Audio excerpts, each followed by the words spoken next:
ಯಾಪತಿಯಲ್ಲಿನ ಗಣರಾಜ್ಯೋತ್ಸವದ ಅಂಗವಾಗಿ ಉಸ್ತುವಾರಿ ಸಚಿವ ಶರಣ ಪ್ರಕಾಶ್ ಪಾಟೀಲ್ ಧ್ವಜಾರೋಹಣವನ್ನು ನೆರವೇರಿಸಿದ್ದಾರೆ. 77ನೇ ಗಣರಾಜ್ಯೋತ್ಸವದ ಅಂಗವಾಗಿ ಉಸ್ತುವಾರಿ ಸಚಿವ ಶರಣ ಪ್ರಕಾಶ್ ಪಾಟೀಲ್ ಧ್ವಜಾರೋಹಣ. ರಾಯಚೂರು 77ನೇ ಗಣರಾಜ್ಯೋತ್ಸವದ ಅಂಗವಾಗಿ ರಾಯಚೂರಿನ ಜಿಲ್ಲಾ ಮಹಾತ್ಮ ಗಾಂಧಿ ಕ್ರೀಡಾಂಗಣದಲ್ಲಿ ಜಿಲ್ಲಾ ಉಸ್ತುವಾರಿ ಸಚಿವ ಡಾ ಶರಣ ಪ್ರಕಾಶ್ ಪಾಟೀಲ್ ಧ್ವಜಾರೋಹಣ ಮಾಡಿದರು. ಎಂಎಲ್ಸಿ ವಸಂತಕುಮಾರ್ ವಾಲ್ಮೀಕಿ ಅಭಿವೃದ್ಧಿ ನಿಗಮದ ಅಧ್ಯಕ್ಷರೂ ಆಗಿರುವ ಶಾಸಕ ಬಸವನಗೌಡ ದದ್ದಲ್, ಜಿಲ್ಲಾಧಿಕಾರಿ ನಿತೀಶ್ ಕೆ, ಜಿಲ್ಲಾ ಪೊಲೀಸ್ ವರಿಷ್ಠಾಧಿಕಾರಿ ಅರುಣ್ ಗುಂಗಕ್ಷಗಿರಿ, ಪಾಲಿಕೆಯ ಆಯುಕ್ತ ಜುಬಿನ್ ಮೊಹಪಾತ್ರ, ಜಿಲ್ಲಾ ಪಂಚಾಯತ್ ಸಿಇಒ ಈಶ್ವರ್ ಕುಮಾರ್ ಕಾಂದು, ಗ್ಯಾರಂಟಿ ಸಮಿತಿಯ ತಾಲೂಕು ಅಧ್ಯಕ್ಷ ಪವನ್ ಕುಮಾರ್ ಪಾಟೀಲ್ ಕಿಶೋರ್, ಎಪಿಎಂಸಿ ಅಧ್ಯಕ್ಷ ಮಲ್ಲಿಕಾರ್ಜುನ ಗೌಡ, ಮುಖಂಡರಾದ ಡಾ ರಜಾಕ್ ಉಸ್ತಾದ್ ಮತ್ತಿತರರು ಇದ್ದರು. ಆಕರ್ಷಕ ಪಥಸಂಚಲನ. ಇದೇ ವೇಳೆ ವಿವಿಧ ಶಾಲಾ ಕಾಲೇಜುಗಳ ವಿದ್ಯಾರ್ಥಿಗಳು ಆಕರ್ಷಕ ಪಥಸಂಚಲನ ನಡೆಸಿದರು. ವರದಿ ಗಾರಲ ದಿನೇಶ್ ವೀರನಗೌಡ, ಎನ್ಕೆಎಸ್ ಟಿವಿ4. ಸ್ವಾತಂತ್ರ್ಯ ಭಾರತದ ಎರಡು ಬಹಳ ದೊಡ್ಡ ಹಬ್ಬಗಳನ್ನು ನಾವು ಆಚರಣೆ ಮಾಡ್ತೀವಿ. 15ನೇ ಆಗಸ್ಟ್ ಮತ್ತೆ 26ನೇ ಜನವರಿ. ಇವೆರಡು ದಿವಸಕ್ಕೆ ನಾವು ಬಹಳ ಮಹತ್ವವನ್ನು ಕೊಡ್ತೀವಿ ನಮ್ಮ ದೇಶದಲ್ಲಿ.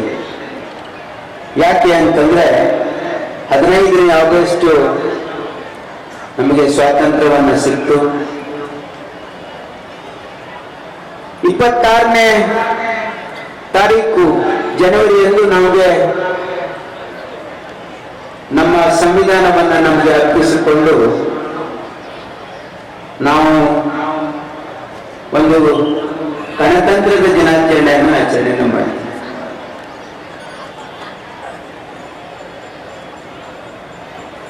ಸ್ವಾತಂತ್ರ್ಯ ಪೂರ್ವದ ಇತಿಹಾಸದಲ್ಲಿ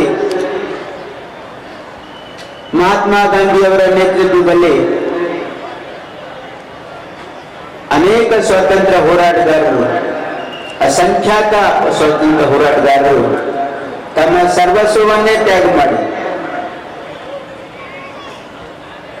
ದೇಶಕ್ಕೆ ಸ್ವಾತಂತ್ರ್ಯವನ್ನು ಕೊಡಿಸೋದ್ರಲ್ಲಿ ಅನೇಕ ಜನ ತಮ್ಮ ಪ್ರಾಣ ಕೊಟ್ಟು ಈ ದೇಶಕ್ಕೆ ಸ್ವಾತಂತ್ರ್ಯವನ್ನು ಕೊಡಿಸಿದ್ರು.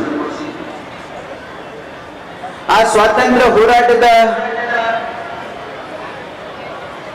ಬಹಳ ವಿಭಿನ್ನವಾಗಿರ್ತಕ್ಕಂತಹ ಒಂದು ಹೋರಾಟ. ಯಾಕಂದ್ರೆ ಇಡೀ ವಿಶ್ವಕ್ಕೆ ಮಾದರಿಯಾಗಿರ್ತಕ್ಕಂತಹ ಸ್ವಾತಂತ್ರ್ಯ ಹೋರಾಟ ಯಾಕಾಗ್ತದೆ ಅಂತಂದ್ರೆ ಅದು ಸತ್ಯ ಮತ್ತು ಅಹಿಂಸದ ಮಾರ್ಗದ ಮೇಲೆ ಪಡೆದಿರ್ತಕ್ಕಂಥ ಆ ಸ್ವಾತಂತ್ರ್ಯದ ಹೋರಾಟ ಇಡೀ ವಿಶ್ವಕ್ಕೆನೇ ಮಾದರಿ. ಸತ್ಯ ಅಹಿಂಸದ ಮಾರ್ಗದ ಮೇಲೆ ನಾವು ನಮ್ಮ ಸ್ವಾತಂತ್ರ್ಯವನ್ನು ಗಳಿಸಿದ್ದೀವಿ. ಸ್ವಾತಂತ್ರ್ಯದ ನಂತರ ಈ ದೇಶದ ಜನರಿಗೆ ಸಾಮಾಜಿಕವಾಗಿ, ಶೈಕ್ಷಣಿಕವಾಗಿ, ರಾಜಕೀಯವಾಗಿ ಎಲ್ಲ ರಂಗದಲ್ಲಿ, ಆರ್ಥಿಕವಾಗಿ ಎಲ್ಲ ರಂಗದಲ್ಲಿ ಸಮಾನತೆಯನ್ನ ಸಿಗಬೇಕು ಅಂತಕ್ಕಂಥ ನಮ್ಮ ಸ್ವಾತಂತ್ರ್ಯ ಹೋರಾಟಗಾರರ ಸದಾಶೆಯಾಗಿದೆ.